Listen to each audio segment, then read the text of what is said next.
syair-syair atau lirik-lirik lagu dari musik-musik grunge itu lebih mengarah kepada seorang yang depresi. Nah, gitu. Mungkin kalau yang tadi berantakan, ini saya contohin Ustaz. Iya. Saya pernah dengar tuh musik yang bunyinya begini. Wah, Raja.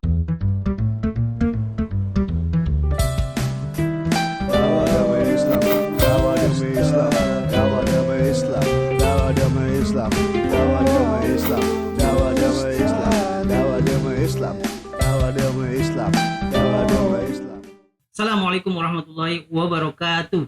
Waalaikumsalam warahmatullahi Ya, wabarakatuh. alhamdulillah, sobat Forum Mustanir, kali ini kita ketemu lagi dalam podcast yang seperti biasa.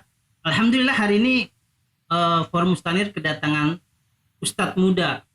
Kenapa saya katakan Ustadz muda? Emang ya kelihatannya masih muda.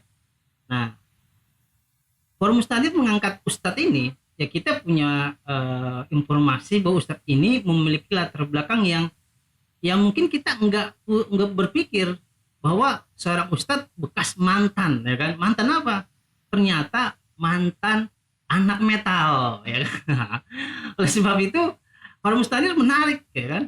Kayak kita akan mengangkat nih, kenapa kok anak metal bisa hijrah menjadi seorang Ustadz, ya kan? Kalau hijrah seperti orang biasa wajar, ini seorang Ustadz. Oleh sebab itu kita sudah kedatangan tamu kita dengan tema hari ini, anak metal yang hijrah menjadi seorang Ustadz. Assalamualaikum Ustadz. Waalaikumsalam warahmatullahi wabarakatuh. Alhamdulillah. Syukran kasiran jazakallah Ustadz mampir ke sini. Ya, alhamdulillah. Emang masih muda ya Ustadz ya? Ya kalau dibilang muda, ya cukup ini ya baby face juga ya gitu. Tapi kalau emang dibilang tua ya itu dilihat pada umurnya ya memang sudah masuk termasuk uzur juga gitu gitu ya. Uzur juga gitu, artinya dalam artian ya sudah punya buntut 4 kan gitu, istri baru 1 kan gitu. Nah, jadi kalau dibilang muda ya mungkin secara face ya bisa dibilang muda. Kalau saya lihat sih masih muda. Wah, Wih, bisa aja ya. apa pengaruh cahaya dan lighting? Bisa jadi bisa jadi. Oke nih Ustadz, Forum Mustanir sedikit informasi bahwa Ya. Ustadz kata punya masa dulu kehidupan yang ya kita bilang roda kehidupan berputar ya Ustadz Ya. ya. Jadi emang katanya Ustadz dulu mantan anak metal Ustadz. Metal. Anak metal itu kan biasanya setahu saya ya kan, anak metal tuh biasanya memiliki berbagai macam kebiasaan. Ya, Biasanya ya. dia punya aliran musik, Oh iya, ya kan? pasti. Aliran musik, komunitas band, Ya. ya dan komunitas dan sejenisnya seperti Ya, itu. ya. Apakah seperti itu? Ya, jadi memang informasi yang didapatkan oleh teman-teman dari sobat-sobat tim Forum Mustanir ini ya dikatakan cukup valid ya. Artinya kalau dikatakan anak metal, mungkin metalnya itu nggak metal itu ya, tapi kalau memang saya memang berkecimpung di musik dalam artian dulu bekas anak band gitu. Band ya bermacam aliran band yang pernah saya geluti, ya kan, sampai akhirnya saya mencoba untuk menyalurkan ya aktivitas tersebut itu dari panggung ke panggung ya sampai akhirnya terus bergelut ya kan, sampai akhirnya saya menjadi seperti ini gitu. Nah, jadi memang itulah latar belakang yang memang saya miliki gitu. Artinya saya memang berkecimpung di dunia musik ya. Kalau dikatakan anak band, anak metal ya bisa dikatakan anak metal juga. Bahkan berbagai macam aliran musik itu saya coba untuk geluti gitu. Tadi sempat disinggung terkait panggung ke panggung, Iya. ya kan? Dulu emang lagi panggung ke panggung megang listrik apa megang Ya biasanya kalau saya pribadi kemarin sebelum hijrahnya saya ke sini atau sebelum saya menjadi seorang ustadz, saya Megang apa, berkecimpung di band ya, saya megang apa? Megang antum gitu. Megang saya sebagai pertama dari Basis. berbagai aliran musik, saya lebih banyak untuk main di lead gitar. Lead gitar. Ya, iya. Lead gitar itu gitar elektronik gitu tadi. Ya, gitar yang plastik gitu. Gitar yang pasti lead gitar itu ya pemain gitar utama gitu. Buset. Gitu, main gitar utama. Saya teringat sama Ustadz terkenal namanya Iya. Ustadz Tengku Zulkarnain. Hmm. Dia pernah tuh mainin Iya, gitar betul, keren betul. banget gitu. Betul. Oh, dan mungkin nggak masalah kali ya Iya. kalau main gitar gitu Iya, ya. iya. Ya mungkin ada sebagian lain Ya, nggak itu boleh itu gitu. Itu pandangan-pandangan yang itu memang usul kali ya, kali Ya, itu masalah cabang ya. ya. Jadi kita nggak bahas masalah itu Ustaz. Oke, siap. Bakalan panjang. Iya, ya kan? pastinya. Kalau masalah musik ada yang haram, Terjadi ikhtilaf ya. khilafiyah lah ya gitu. Walaupun mungkin ada yang nggak setuju di Siap, gitu siap, ya. siap. Ngomong-ngomong, dulu tahun berapa Ustaz, ikut komunitas seperti itu gitu Ustaz? Jadi waktu SMP kelas 3 ya, saya pertama kali mencoba menyalurkan hobi. Pertama memang menyalurkan hobi gitu. Menyalurkan hobi beneran keluarga saya itu memiliki bakat di musik gitu secara ini ya. Hampir bahkan pertama kali membentuk band itu saya itu 3 bersaudara. Ya, 3 bersaudara itu adik kakak saya, adik saya dan kakak saya gitu. Nah, itu. Dan saya di sekitar tahun 95 ya, itu udah mulai bermain ya. Pertama coba untuk session, latihan, jamming dengan ya dengan adik dan kakak saya tadi gitu. Adik dan kakak saya kemudian coba untuk menyalurkan hobi saja, kemudian tertarik ada festival-festival band ya gitu, festival-festival band di beberapa gor-gor yang ada di khususnya di wilayah Tangerang. Pada waktu itu saya banyak bermain di sana. Oh, oke. Iya. Dan musik yang saya mainkan itu pertama kali itu saya tertarik dengan aliran musik grunge. Ya. Oh, oke. Bisa cerita sedikit aja, jangan panjang-panjang. Iya. Grunge itu aliran seperti apa itu? Grunge itu genre musik rock yang dimana musiknya itu kalau dikatakan bentuknya itu lebih berantakan ya, kemudian gitu kan, lebih berantakan, kemudian syair-syair atau lirik-lirik lagu dari musik-musik grunge itu lebih mengarah kepada seorang yang depresi. Gitu. Mungkin kalau yang tadi berantakan, ini saya contohin Ustaz. Iya. Saya pernah dengar tuh musik yang bunyinya begini. Wah, raja. itu Bukan begitu. bukan, itu belum sampai ke sana. Oh, belum ke sana ya? Itu lebih kepada ada aliran-aliran seperti yang di underground ya, yang itu lebih kepada kalau di dalam aliran musik itu dinamakan dengan greencore. Greencore itu seperti itu. Yang suaranya nggak jelas. Seperti itu ya, seperti itu. Nah, kalau saya itu lebih mengarah kepada rock yang sifatnya itu alternatif ya gitu, dalam rock alternatif yang dimana itu lirik musiknya sederhana. Ya, lirik musiknya sederhana, kemudian lirik-lirik atau syair-syair lagunya itu memang lebih mengarah kepada sebuah depresi, seorang yang mengalami depresi, baik itu broken home, broken heart dan lain sebagainya. Nah, dan pertama kali saya bermain musik di sana, saya terwarnai dengan musik Nirvana pada waktu itu. Nirvana. Iya, Walaupun Nirvana. saya bukan anak musik, kayak nama Nirvana itu kayaknya familiar di Iya, Indonesia ya. karena memang pada waktu itu album Nirvana itu booming pada waktu itu. Nah, dan pada waktu itu geliat anak-anak pada di zamannya saat itu memang sedang fans-fansnya sama Nirvana pada waktu itu ya. Yang dimana ikonnya itu bernama Kurt Cobain. Kurt Cobain ya gitu.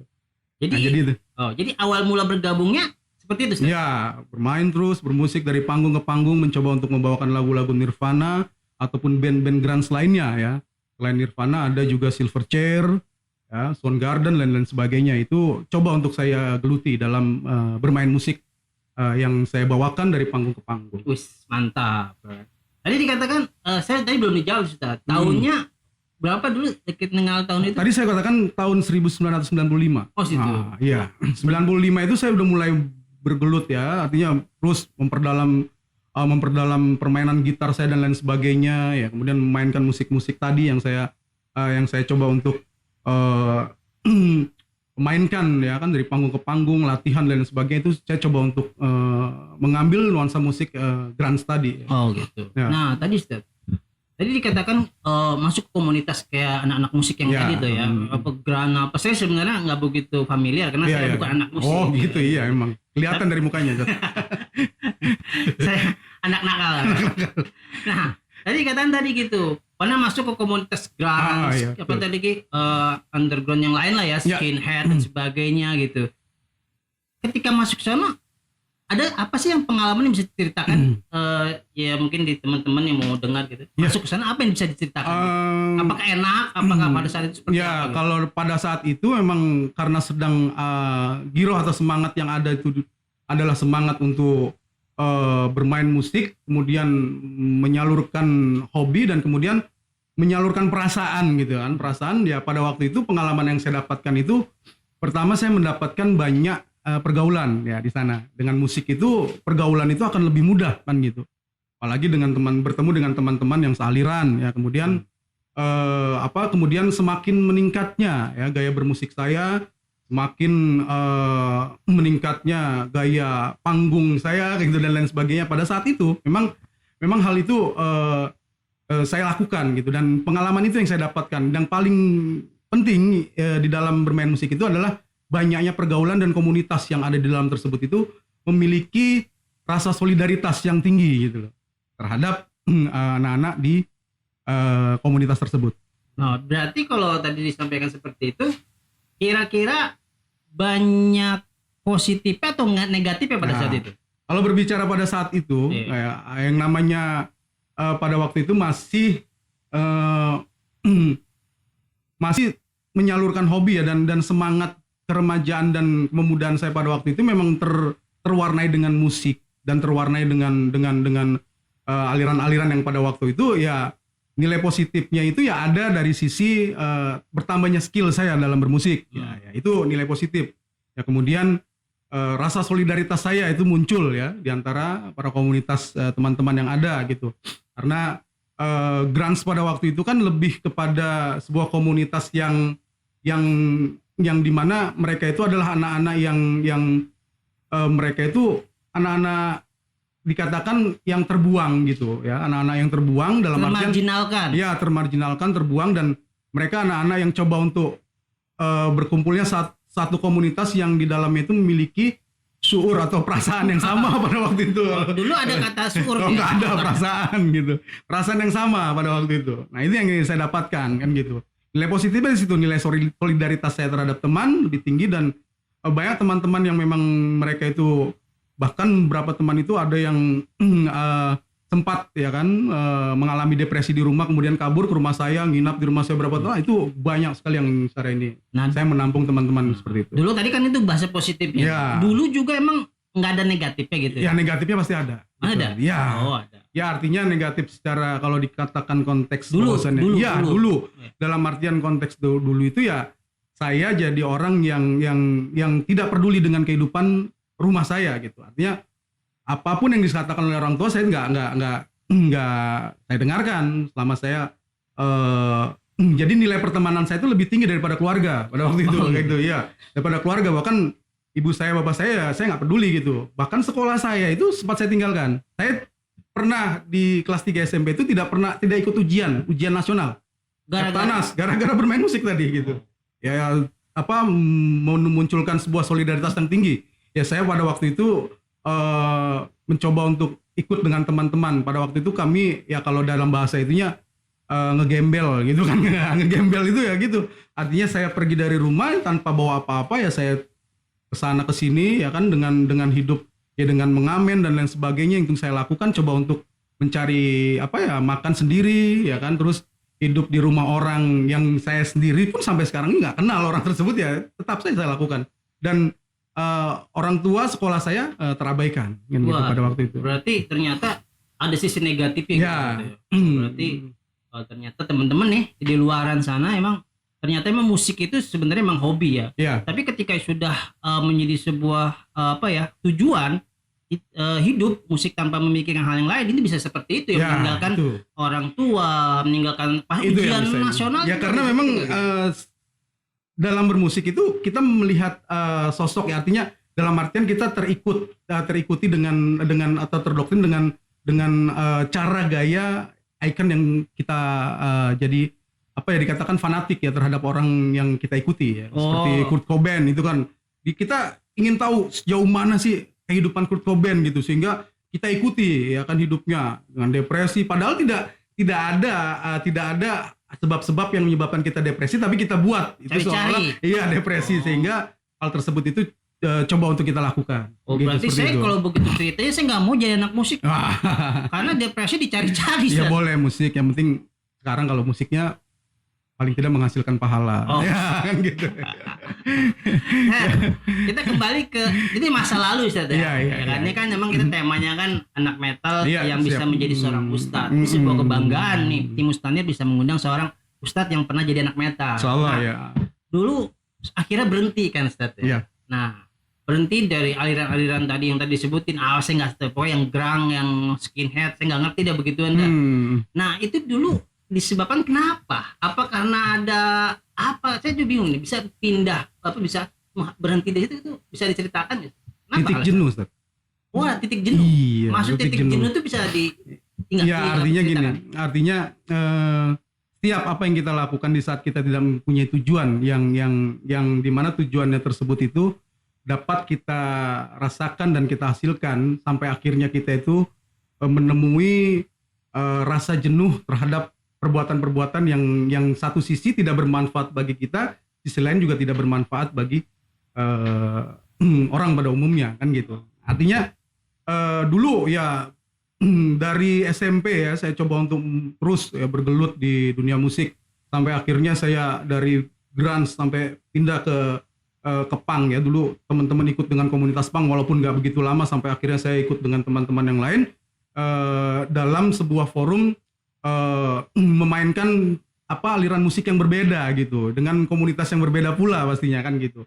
Ya terakhir saya bermain musik ya dengan nada-nada hardcore ya kan, old school dan lain sebagainya. Nah ini mungkin istilah-istilahnya nanti nggak tahu kan gitu lah, hardcore old school. Mungkin di luaran tahu. Insya Allah tahu. Saya nggak Gitu. tahu kan. Hardcore old school ya lebih banyak mengambil sisi-sisi ya kalau dia hardcore itu kenapa saya dari grunge depresi kemudian pindah ke hardcore yaitu punk dan hardcore ya karena di dalam hardcore itu lirik-liriknya itu lebih kepada politis gitu di sana. Oh gitu. Ya jadi banyak di antara musisi-musisi hardcore itu lebih mengedepankan lirik-lirik yang sifatnya sosial, Kritik. ya mengkritik sosial kemudian dan terakhir itu saya lebih suka dengan gaya musik yang lirik-liriknya itu mengarah kepada sebuah revolusi ya gitu. Gitu, revolusi ya waktu itu. Dan yang band yang pada waktu itu saya kagumi setelah saya beralih dari grunge itu Rage Against the Machine. RATM. Itu. Nggak tahu.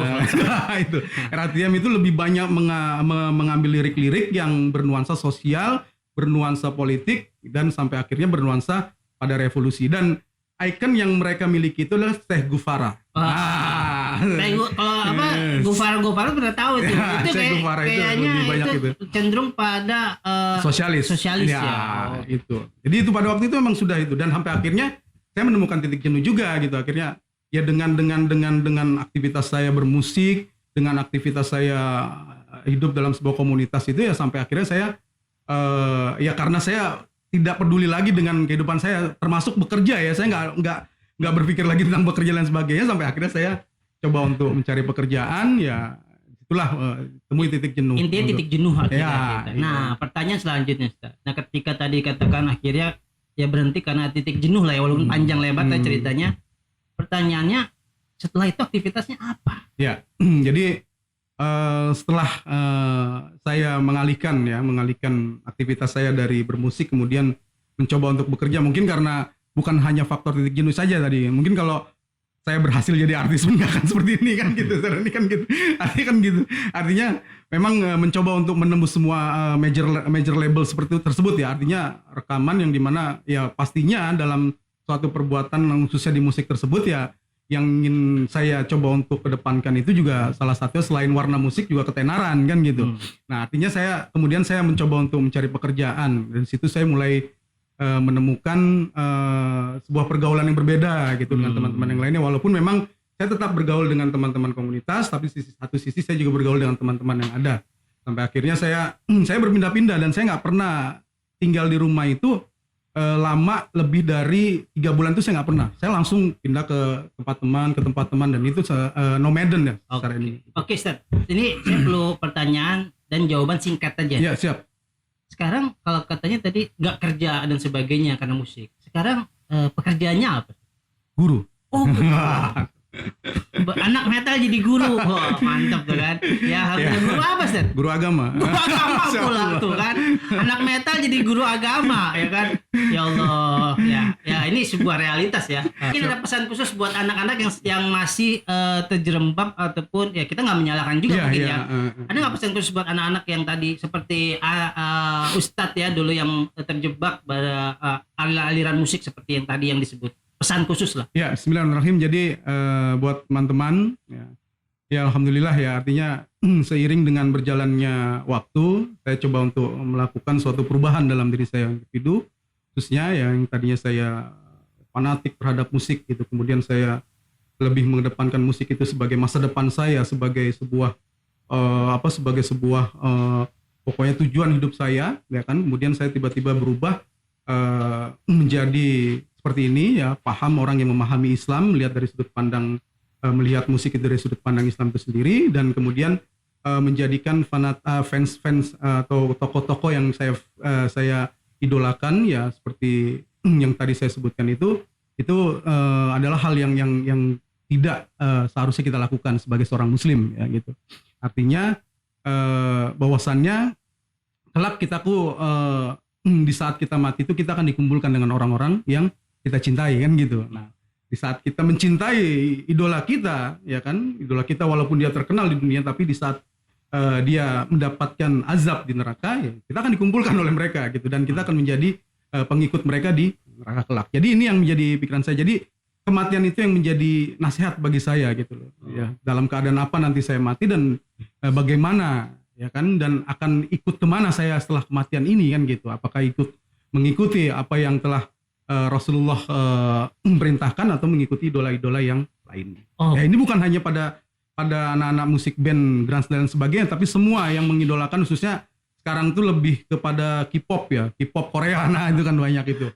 Nah itu lebih baik hal seperti itu nggak usah lah di ini. Artinya itu akan menyebabkan kita itu keras hati gitu loh. Ya. Jadi dengan kita itu menjadi fanatik terhadap suatu permasalahan, menyukai terhadap suatu perkara ya, misalkan itu musik ataupun idola-idola dalam musik itu akan memberikan kerasnya hati kita gitu untuk menerima nasihat-nasihat yang datangnya dari Islam itu sendiri. Oke. Alhamdulillah Ustaz. Ya, kayaknya kita udah di ujung alhamdulillah. Mungkin kita cukup Ustaz? Ya. Oke. Mungkin baik. Saya pertama alhamdulillah nih sudah mau mampir di Forum Mustanir. Ya. Semoga ini bukan pertemuan pertama, kita bisa lebih diskusi hal-hal yang lain. Oke, saya tutup podcast pada hari ini dengan ucapan Assalamualaikum warahmatullahi wabarakatuh. Waalaikumsalam warahmatullahi wabarakatuh.